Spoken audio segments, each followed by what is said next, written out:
अभी हम क्या करने वाले हैं, एक्सपांशन, कॉन्ट्रैक्शन, इंक्रीज और डिक्रीज चारों को साथ में देखेंगे।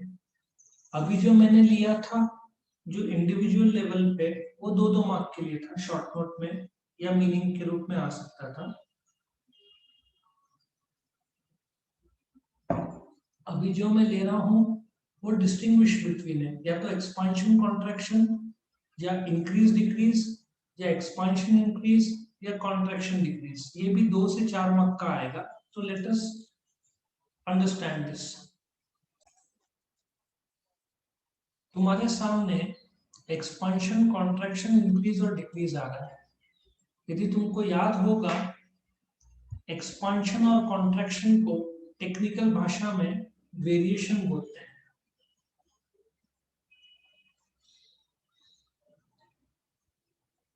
Variation in demand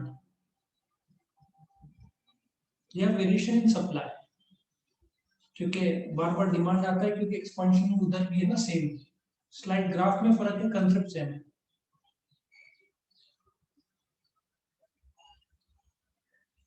increase decrease को क्या बोलते हैं? Change in supply.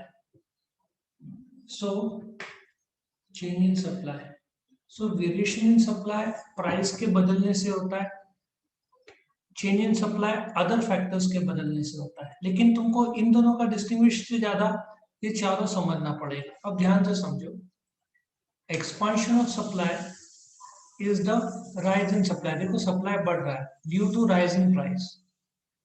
यहाँ पे सप्लाई घट रहा है Q टू Q1। यहाँ पे देखो Q to Q1 left to right जा रहा है, ये राइट टू लेफ्ट जा रहा है, मतलब क्वांटिटी घट रहा है प्राइस के घटने से। ठीक है।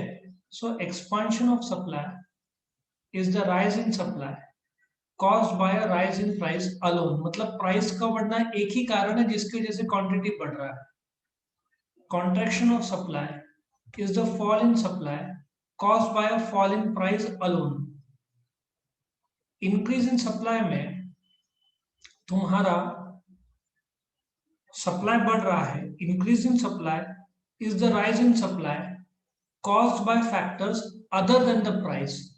प्राइस छोड़कर दूसरे जो फैक्टर्स है उन्होंने पॉजिटिवली इम्पैक्ट किया है, इसकी वजह से तुम्हारा सप्लाई बढ़ रहा है। Decrease in supply is the reduction in supply caused by factors other than the price। देखो इधर प्राइस सेम है, प्राइस सेम है, यहाँ पे प्राइस बढ़ रहा है, यहाँ पे प्राइस घट रहा है, यहाँ प्राइस सेम है, यहाँ पे प्राइस सेम है।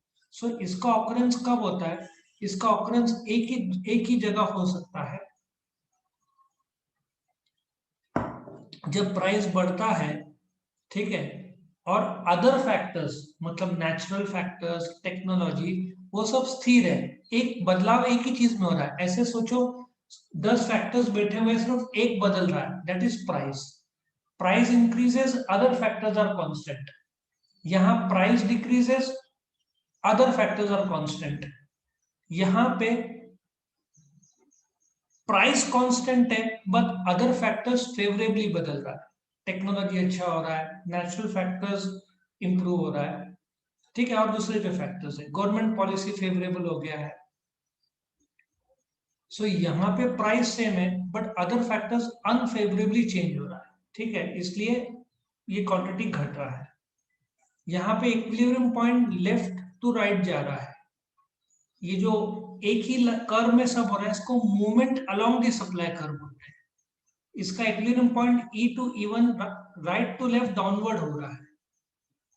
इंक्रीज इन सप्लाई में लेफ्ट टू राइट हो रहा है। ठीक है, इसको शिफ्ट बोलते हैं। और इक्विलिब्रियम पॉइंट देखो लेफ्ट टू राइट जा रहा है, लेफ्ट टू राइट, यहाँ पे राइट टू लेफ्ट आ रहा है। सो इक्विलिब्रियम पॉइंट, सो पहले क्या बोलोगे? Expansion of the supply, expansion of supply is the rise in supply caused by a rise in price।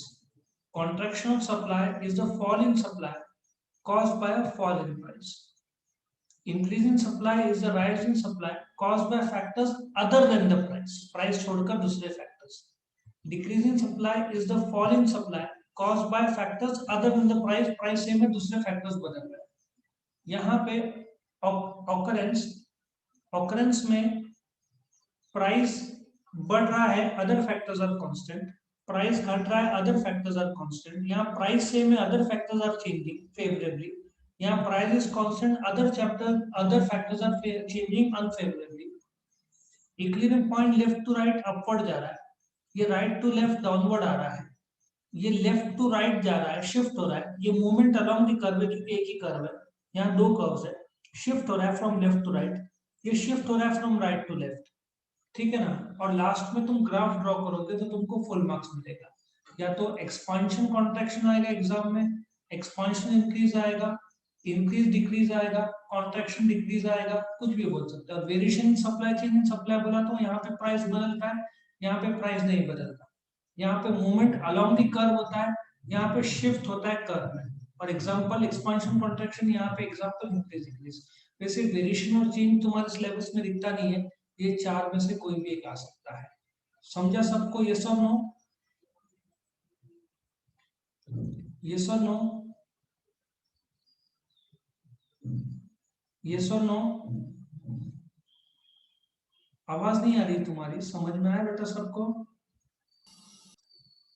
हाँ, तुम्हारा नेटवर्क प्रॉब्लम है, मेरे को समझ में आ गया, कोई बात नहीं, ठीक है।